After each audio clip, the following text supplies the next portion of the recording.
नमस्कार, स्वागत है आप सभी का हरियाणा की पंचायत में। मैं हूं आपके साथ आंचल कादियार। और इस बीच एक बड़ी अपडेट आपको बता देते हैं। रोहतक साइबर सेल में तैनात एएसआई ने आत्महत्या की है। एएसआई संदीप कुमार ने खुद को गोली मारी है।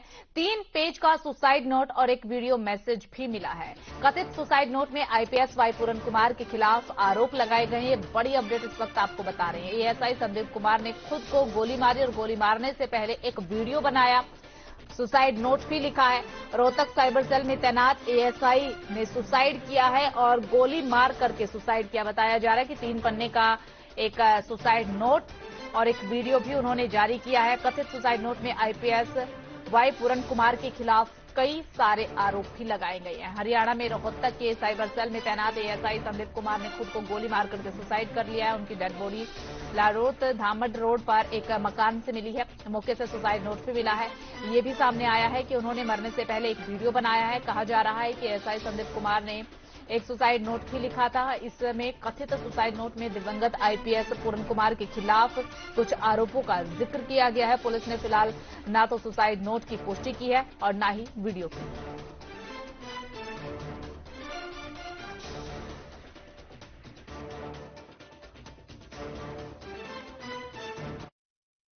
सच्चाई बता रहा हूं आपको, सच्चाई से रूबरू करवा रहा हूं। इनकी भ्रष्टाचार की जड़ें बहुत गहरी हैं। जो दरखास्त इनके खिलाफ कंप्लेंट हुई थी उसी भ्रष्टाचार से डर के इसने सुसाइड कराया है। एक चीज और मैं बता देता हूं, जब हमने सुशील को पकड़ा था वहां पे गनमैन को, तो इसने रास्ते मृत्यु बताई। बोले एक चीज तो और रहेगी, मां के रहेगी भाई। बोले मैं ना एक जगह तो और मंथली कलेक्शन करके लेके आया था और वो पीछे डैशबोर्ड में रह गई। धर्मेंद्र ड्राइवर उस गाड़ी ने लेकर उड़ गया है। धर्मेंद्र और सुशील कुमार उस गाड़ी में 2 आदमी थे। जब इसको पकड़ा गया, इसको शामिल जांच होने के लिए नोटिस दिया था। बोला ठीक है कोई दिक्कत नहीं। बोले आप सर बैठे हैं 10 मिनट में बाहर में, चालू मेरा बाल पाड़ सकते तो। भाई हमने क्या ना बाल पाड़ना, तेरे खिलाफ पब्लिक आदमी कंप्लेंट कर रहे हैं और हमारा पुलिस की ड्यूटी है, हम पकड़ांगे भाई, आगे अफसरादी भी सुपुर्द कराएंगे भाई, आगे तेरे खिलाफ न्यायिक जांच होगी, सच्चाई जो होगी वो आगे शमिया होगी। लेकिन इनका भाई अहंकार इतना करड़ा था और वो कुछ नहीं। हाँ जब नू देखा भाई तेरे पढ़ ली, तेरा पाप का घड़ा भर लिया, प्रकाष्ठा होगी तेरी, जब इस आदमी ने केवल लग भाई तू बदनाम होगा और परिवार की राजनीति में भी नुकसान पड़ेगा, सारी चीजों में नुकसान पड़ेगा। इसने अपने परिवार को सबको बचाने के लिए सुसाइड की है। ये बात नहीं है कि भाई इसके साथ अरे बड़ी बड़ी जांच चल रही है आदमी की, लुगाई भी जेड़ा मुंगी तो लुगाई तो ही बुरा था भाई है। इसकी घरवाली को भी डर है कहीं इसकी भी भ्रष्टाचार का भंडा ना फूट जाए। आयोग में बैठ के ने इनके घरवाले ने, इसके फादर ने, सबने भ्रष्टाचार किया। इनकी भी जांच होनी चाहिए संपत्ति की भाई। इनको लाइसेंस नहीं मिल रहा, ये भ्रष्टाचार करेंगे। और एक जाति के नाम पर नहीं, सच्चाई शमी आनी चाहिए। इसने भ्रष्टाचार कराया था, परेशान कराया है सबको, इसने रिश्वत ली है, भ्रष्टाचारी आदमी था यो। ये हमारा एक बहुत महकमे का मेहनती एएसआई था संदीप, बहुत ईमानदार और बहुत मेहनती मुलाजिम था। बहुत अभी एक सूचना मिली थी कि उसकी डेड बॉडी मिली है। अभी फोरेंसिक की टीम बुला रखी है और जांच चल रही है। एक सुसाइड नोट मिला सर, एक वीडियो भी बनाया और जो अभी टीम आई है। अभी स्टेज पे कुछ भी बताना मुश्किल है, लेकिन जो भी हुआ है बहुत दुखद घटना है। बहुत मेहनती मुलाजिम था, हमारा तो परिवार का ही मेंबर था। इससे वाई पूरन कुमार मामले में कुछ अभी जो मैंने बताया कि हम तो परिवार का सदस्य था इसलिए आए हैं और अभी उसकी जांच फोरेंसिक टीम कर रही है। इससे पहले आज जो है राहुल गांधी और चिराग पासवान ने पीड़ित परिवार से मुलाकात की है, आईपीएस के परिवार से मुलाकात की है। साथ ही डीजीपी ने आज कार्यभार संभाल लिया है। आज अब आपको आपकी टेलीविजन स्क्रीन पर 4 तस्वीरों के जरिए दिखाते हैं कि आखिरकार क्या क्या कुछ हुआ है, क्या क्या गतिविधि आज देखने को मिली है। 4 तस्वीरें आपको दिखाते हैं और उसके माध्यम से समझाने की कोशिश करेंगे कि आज दिन भर में क्या हलचल आईपीएस वाई पूरन कुमार के घर पर देखने को मिली है। उन 4 तस्वीरों के जरिए कोशिश की जाएगी समझाने की, बताने की कि आज जिस तरीके से चिराग पासवान पहुंचे हैं, राहुल गांधी पहुंचे हैं, उसके बाद क्या कुछ वहां पर गतिविधियां देखने को मिली है। फिलहाल तस्वीरें आपको दिखा रहे हैं जब चिराग पासवान आईपीएस वाई पूरन कुमार के परिवार से मुलाकात करने के लिए पहुंचे थे। राहुल गांधी भी आज मुलाकात करने के लिए पहुंचे हैं। इसी के साथ आपको यह भी जानकारी दे दें कि इन मुलाकातों के बाद और भी ज्यादा सरकार पर दबाव बन गया है। सरकारी ऑफिसर हैं और चीफ मिनिस्टर ने इनको कमिटमेंट दिया है पर्सनली कमिटमेंट दिया है कि वो कार्रवाई शुरू करेंगे, फ्री एंड फेयर इंक्वायरी करेंगे और एक्शन इनिशिएट करेंगे। 3 दिन पहले कहा था, हरियाणा के चीफ मिनिस्टर ने कमिटमेंट दी है और वो कमिटमेंट पूरा नहीं हो रहा है। और इससे जो इनकी 2 बेटियां हैं, मां पर बट स्पेशली बेटियों पर जिन्होंने अपने पापा को खोया है, उन पर बहुत प्रेशर, बहुत दबाव, डिस्टर्बेंस हो रही है। दलित कपल है और ये बिल्कुल क्लियर है कि 10-15 दिन से नहीं, 6-7 मतलब सालों से सिस्टमैटिक डिस्क्रिमिनेशन हो रहा है। जात पात धर्म मजहब को लेकर किस तरीके से लोगों को प्रताड़ित किया जाता है, उनकी जाति के आधार पर उनके साथ भेदभाव किया जाता है। और ये कहीं ना कहीं इस समाज के लिए ही नहीं, पूरे देश के लिए ये चिंता का विषय है कि आज एक तरफ भारत को विश्व के पटल पर, विश्व के मानचित्र पर हम लोग एक शक्ति के तौर पर प्रस्तुत कर रहे हैं। आज हम लोग चांद पर जा रहे हैं, आज हम लोग बड़े बड़े कार्य कर रहे हैं, और वहीं दूसरी तरफ हमारे देश में। तो देखिए 4 तस्वीरें फिलहाल आपको दिखा रहे हैं। जब राहुल गांधी मुलाकात करने के लिए पहुंचे थे उसकी तस्वीर आपको दिखा रहे हैं। चिराग पासवान मुलाकात करने के लिए पहुंचे थे, वो तस्वीरें भी फिलहाल आप अपनी टेलीविजन स्क्रीन पर देख पा रहे होंगे। और ये तीसरी तस्वीर आपको दिखा रहे हैं, आज कार्यभार ग्रहण किया है डीजीपी का ओपी सिंह ने, वो तस्वीरें आपको दिखा रहे हैं। और चौथी तस्वीर आपको दिखा रहे हैं सुसाइड मामले को लेकर के, आज एएसआई ने भी सुसाइड कर लिया है रोहतक में, जिसकी तस्वीरें फिलहाल आपको दिखा रही हैं। तो 4 अलग अलग तस्वीरें आज दिन भर को लेकर के कि किस तरीके से हलचल जो है वो बढ़ी रही है चंडीगढ़ में भी, चंडीगढ़ के साथ साथ हलचल जो है वो रोहतक में भी देखने को मिली है। एएसआई ने मरने से पहले, सुसाइड करने से पहले एक वीडियो और सुसाइड नोट जो है वो भी जारी किया, हालांकि उसकी पुष्टि पुलिस की तरफ से अभी तक नहीं की गई है। और इसी पूरे मसले पर चर्चा करने के लिए हमारे साथ कुछ खास मेहमान जो हैं वो जुड़ चुके हैं। सबसे पहले उनका परिचय दे देते हैं, फिर चर्चा की शुरुआत करेंगे। वेदभूषण शर्मा, पूर्व पुलिस अधिकारी, हमारे साथ जुड़े हुए हैं। रामराजी शर्मा, प्रवक्ता बीजेपी के, हमारे साथ जुड़े हुए हैं। राकेश सोढ़ा, प्रवक्ता कांग्रेस पार्टी के, भी हमारे साथ जुड़े हुए हैं। आप तीनों खास मेहमानों का सबसे पहले हम स्वागत करते हैं, और स्वागत के साथ ही चर्चा की शुरुआत आज तो बीजेपी से बनती है, काफी दिनों बाद डिबेट में आए हैं रामराज जी, क्या कहेंगे इस पूरे मामले को लेकर के? कब इंसाफ मिलेगा वाईपुरन के परिवार को? देखो, ये दोनों अति दुखद घटना है। पूर्ण कुमार जी भी बहुत ही मेहनती और इंटेलिजेंट ऑफिसर थे, जो हमारे बीच में नहीं रहे।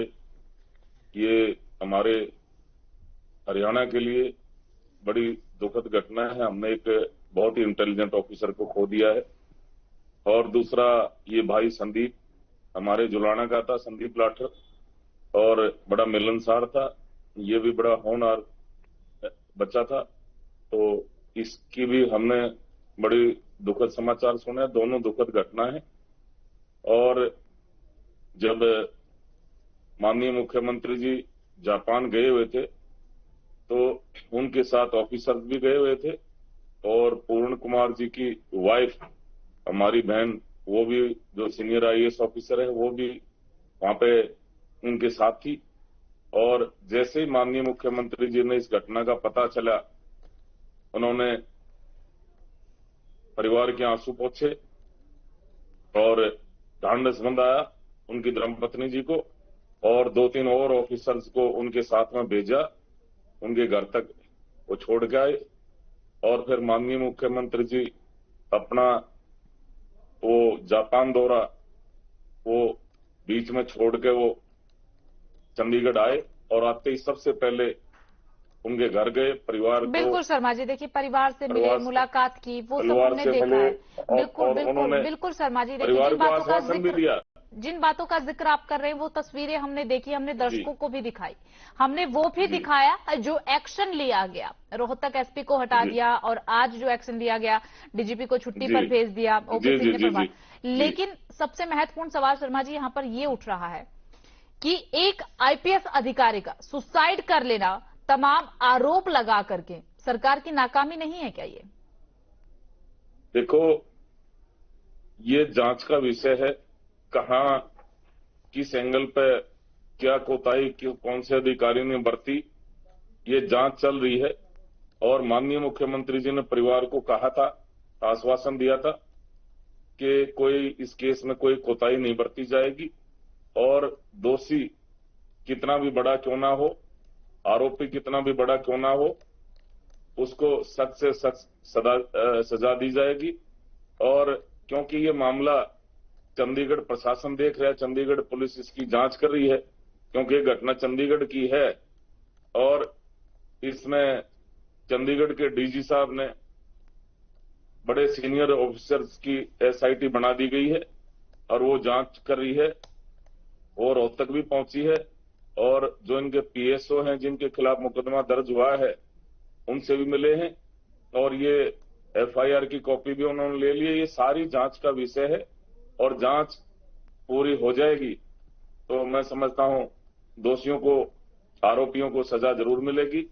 और मैं इतना ही कहना चाहूंगा, भाई दोषी बचना नहीं चाहिए, निर्दोष को सजा नहीं मिलनी चाहिए और इस केस में जो परिवार के लिए संभव होगा वो जरूर किया जाएगा। माननीय मुख्यमंत्री जी ने कहा था और पूरी सरकार पीड़ित परिवार के साथ है और मुख्यमंत्री जी ने खुद कहा था, भाई हम परिवार के साथ हैं और जो संभव होगा परिवार के लिए हम करेंगे।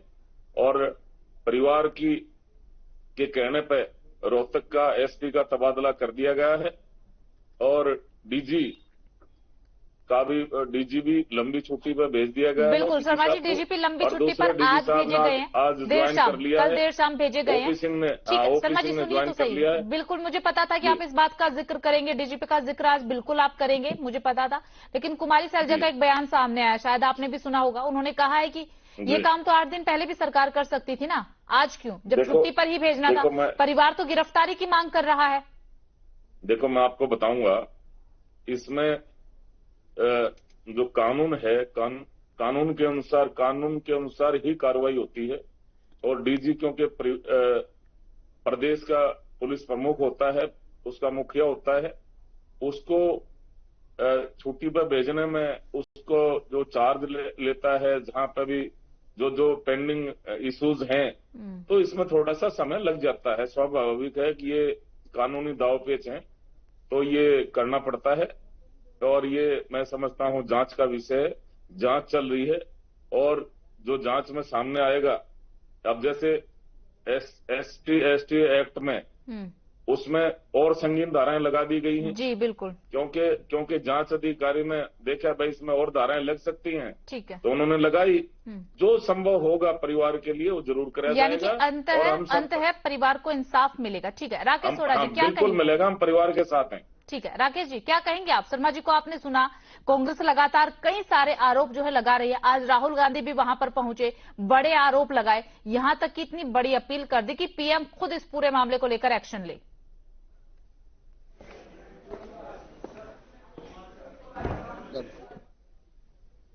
दूसरी बात देखिए, आपकी पहली बात राकेश जी, आपकी पहली बात जो है वो सुनाई नहीं दी, एक बार दोबारा रिपीट करेंगे क्या?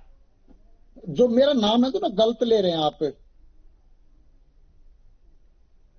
ठीक है, हाँ तो वो राकेश सोढ़ा है, राकेश सोढ़ा नहीं। ठीक। तो देखिए, अभी रामराज शर्मा ने कहा कि मुख्यमंत्री ने आते ही परिवार को ढांढस बंधाने का काम किया, आंसू पोंछने का काम किया। कहां आंसू पोंछने का काम किया है? परिवार की जो मुख्य मांग थी उस पर तो अभी तक चर्चा तक नहीं हुई। और एक बात बताइए, ये छुट्टी पर भेज रहे हैं या उनको पद से हटाने वाली तो कोई बात ही नहीं है, उनको ट्रांसफर कर रहे हैं। लेकिन इन सब चीजों में देखिए क्या रिजल्ट आएगा। जब भी जांच निचले स्तर पर अधिकारियों द्वारा की जाती आम आदमी के मामले में, तो उस समय क्या कहा जाता है कि भाई पहले गिरफ्तारी, नहीं तो सबूतों के साथ या तथ्यों के साथ छेड़खानी हो जाएगी। और यहां तो ये पूरे मुखिया पुलिस के बहुत प्रभावशाली हैं, राजनीतिक तौर पर मजबूत हैं, उसके बावजूद इनको सिर्फ छुट्टियों पर भेजा जा रहा है, ट्रांसफर किया जा रहा है। इससे क्या होगा? क्या अब तथ्यों से छेड़छाड़ी नहीं होगी या सबूतों के साथ छेड़खानी नहीं करेंगे? ये प्रभावशाली नहीं है क्या? देखिए, परिवार की डिमांड बिल्कुल सही है, इनको पहले एससी एक्ट के अंतर्गत गिरफ्तार करें, फिर जांच की जाए, ईमानदारी से जांच की जाए, दोषी हैं तो सजा दी जाए, ना दोषी हैं तो छूट जाएंगे, कोई बात नहीं, इसमें कोई बड़ी बात नहीं है। लेकिन अब ये इस तरह की बातें कर रहे हैं कि डीजीपी घर के मुखिया सारे देश का सत्यानाश करेगा, घर का नाश करेगा, घर की दीवारें बेच देगा, जमीन बेच देगा, कड़िया बेच देगा, तो मतलब वो उसकी कोई जिम्मेदारी तय नहीं है। तो सरकार की नजर में कोई जिम्मेदारी तय नहीं होती। आज 8वां दिन है इस आत्महत्या को हुए और अभी तक सरकार छोटे छोटे मामलों को इधर से उधर, उधर से इधर करने में लगी हुई है और इन्हीं चीजों में उलझकर ये बात करते हैं कि हम आंसू पोंछने की बात कर रहे हैं। कौन से आंसू पोंछ रहे हैं भैया? इस प्रदेश और देश के बड़े बड़े नेता यहां पर आ गए, उन्होंने भी कोशिश की, महापंचायत यहां हो गई, उसकी बात सरकार ने नहीं सुनी। अब सुबह एक डिबेट, एक जो प्रेस क्लिप थी हम देख रहे थे कि वो संदीप वाल्मीकि जी ने आरोप लगाया कि हमारी बात हुई है, तो मैंने मुख्यमंत्री जी ने कहा कि मैं तो एक चपरासी को भी सस्पेंड नहीं कर सकता। किस चीज का मुख्यमंत्री हैं आप? किस तरह के प्रदेश के मुखिया हैं आप? ये तो हद की बात हो गई। तो आप लोगों की तो जिम्मेदारी थी कि परिवार की भावनाओं का ख्याल रखते हुए उन लोगों को गिरफ्तार करके जांच कराइए। गिरफ्तारी का मतलब ये तो नहीं है ना उनको सजा हो गई है। जैसे आम मामले हैं, हम सीधी बात कर दें, इस देश के अंदर ये एक बार एक देश एक विधान लागू होता है। सुनिए आप पूरी बात, इस देश के अंदर एक देश एक विधान है, सभी के लिए कानून बराबर है। जब आम आदमी पर एट्रोसिटी मामला बनता है तो उनको गिरफ्तार करके उसके बाद जांच की जाती है। तो ये अधिकारी कहां से आ गए कि ये संविधान से बाहर हो गए, देश से बाहर हो गए? ये भी तो इसी देश के निवासी हैं, उसी संविधान के अंतर्गत इन पर कार्रवाई होनी है, उसी कानून के अंतर्गत कार्रवाई होनी है। तो इन पर भी वो कार्रवाई क्यों नहीं? सरकार इन चीजों से बच क्यों रही है? अभी कुछ बातें हमने पिछली डिबेट्स में भी कही थी कि भाई कुछ दिन पहले जब हमारे प्रदेश में भारतीय जनता पार्टी की पिछली सरकार थी, मनोहर लाल खट्टर जी मुख्यमंत्री थे और अनिल विज जी गृह मंत्री थे, तो उनके संज्ञान में यह मामला आया इन सभी अधिकारियों का, और अनिल विज जी के सामने ये सारी बातें हुई और इनको बेइज्जत करने का, जातिवाद, और ये सारे का सारा सुसाइड नोट में दिया उन्होंने। तो जब सरकार के संज्ञान में मामला था तो सरकार ने उस समय क्या किया? इसका मतलब सरकार ने जो है दलितों को और पिछड़ों को कुछ समझती ही नहीं है। तो सरकार इनको अधिकार देना ही नहीं चाहती है। यदि तो इस मामले से तो ये सीधा सीधा साबित होता है ना कि सरकार कहीं ना कहीं संलिप्त है सिस्टम और सरकार की। इसका जवाब हम लेंगे शर्मा जी से, समय कम है, इसका जवाब हम लेंगे शर्मा जी से। एक बार वेद प्रकाश जी का भी रुख कर लेते हैं, वेदभूषण जी का भी, माफ कीजिए, वेदभूषण जी का भी रुख कर लेते हैं, उन्हें भी चर्चा में जोड़ लेते हैं। वेदभूषण जी, जिस तरीके से पूरा मामला सामने आया, उजागर हुआ और अब तो एक एएसआई ने भी सुसाइड कर लिया, इसके बाद कई सारे सवाल खड़े हो जाते हैं। आत्महत्याओं के जिस तरीके से मामले सामने आ रहे हैं, क्या पुलिस फोर्स के भीतर की जो सच्चाई है वो उजागर हो रही है? बिल्कुल आंचल, ये सारा मामला कॉन्स्पिरेसी के तहत किया गया क्या, ये जांच का विषय है। क्या ये करप्शन से जुड़ा हुआ मामला है सारा? जो दोनों सुसाइड हुए हैं, पूरन कुमार और आज एएसआई संदीप कुमार ने जिससे सुसाइड किया है, सारा मामला और गहराया गया है। बल्कि जो उन्होंने वीडियो रिलीज की है, 3 पेज का सुसाइड नोट छोड़ा है, उसके अंदर पूरन कुमार जिन्होंने सुसाइड किया उनके ऊपर बहुत ही सीरियस एलिगेशन करप्शन के लगाए हैं। उसके अलावा उन्होंने कहा है कि महिलाओं का शोषण पूरन कुमार द्वारा किया जाता था, ये वेरीफाई किए जाने की चीज है, जांच किए जाने की चीज है। SC/ST का मामला ऑलरेडी दर्ज है, जिसकी जांच भी जो SC वर्ग के IPS अधिकारी हैं पुष्पेंद्र, जो चंडीगढ़ पुलिस में तैनात है और यूनाइटेड टेरिटरी से है, वो हरियाणा पुलिस से नहीं है, वो उसकी जांच कर रहे हैं। अब ASI संदीप कुमार की जो मौत है, उसने सारे मामले को एक नया समीकरण दिया है। क्या इसकी जांच किसी सेंट्रल एजेंसी CBI से कराई जाए या किसी हाई कोर्ट जस्टिस के तहत कराई जाए, क्योंकि मामला अब 2 स्टेट के बीच में आ गया। चंडीगढ़ चूंकि यूनियन टेरिटरी है और हरियाणा एक स्टेट गवर्नमेंट का सब्जेक्ट है, तो ये तमाम चीजें इतनी उलझ गई हैं कि इसकी जांच अब केवल एक ऐसी एजेंसी से कराई जाए जो सारे प्रकरण की इन टोटलिटी, मतलब पूर्ण रूप से एक जांच कर सके। वो कौन कर सकता है? वो सेंट्रल एजेंसी जांच कर सकती है। अभी बात चल रही थी कि गिरफ्तार कर लिया जाए DG साहब को, तेरे के तेरे IPS अधिकारियों को। ऐसा नहीं होता। जो कांग्रेस के प्रवक्ता है वो हाई कोर्ट सुप्रीम कोर्ट के जजमेंट्स को देखे, उसमें कहा गया है कि पहले जांच करके सुनिश्चित करें कि क्या इस तरह के सबूत मौजूद है कि किसी की गिरफ्तारी हो। DG नहीं, एक आम आदमी की गिरफ्तारी के लिए भी सुप्रीम कोर्ट की गाइडलाइंस है, उसमें पहले जांच हो, जब सबूत आ जाए तब उसकी गिरफ्तारी हो। तो ये कह देना कि उसकी सबकी गिरफ्तारी कर लो तेरे के तेरे IAS अफसर को, ये किसी भी तरह से ना तो कानून संगत है, ना कानून इसकी इजाजत देता है। अब जहां तक दोनों ऑफिसर्स के कंडक्ट की बात है, जो ASI संदीप ने सुसाइड किया है और पूरन कुमार ने सुसाइड किया है, वो एक जांच का विषय है, क्योंकि पूरन कुमार के खिलाफ और भी एक करप्शन का मामला अंडर इन्वेस्टिगेशन है, क्योंकि इसमें ASI उनका जो हेड कांस्टेबल सुशील वो ऑलरेडी जेल के अंदर है, वो सारा मामला भी जांच के अंदर है। तो ये सारा एकदम किसी कंक्लूजन पर पहुंचना, राजनीतिक लोगों की अपनी मजबूरी हो सकती है, उनको वोट लेने हैं, उनको अपनी बात कह के निकल जाना है, पर कानून की बात करना और इन्वेस्टिगेशन की बात करना और पुलिस डिपार्टमेंट के अंदर क्या चल रहा है, ये कहीं ना कहीं आज इस सारे मामले से एक्सपोज जरूर हुआ और होना भी चाहिए। पुलिस में यदि करप्शन है तो उसका निराकरण। भूषण जी बिल्कुल सही है। आज एक नया मामला सामने आया रोहतक से ASI के सुसाइड का, उसके बाद पूरे समीकरण यहां पर बदलते हुए नजर आ रहे हैं। आप तीनों खास मेहमानों का बहुत बहुत शुक्रिया हमसे बातचीत करने के लिए, चर्चा करने के लिए। समय आज इतनी ही इजाजत देता है। तो देखिए, लगातार जो है इस पूरे मामले को लेकर के तूल पकड़ता जा रहा है। आज राहुल गांधी मुलाकात करने के लिए पहुंचे। राहुल गांधी ने सबसे बड़ी बात कह दी कि PM खुद इस पूरे मामले में एक्शन ले,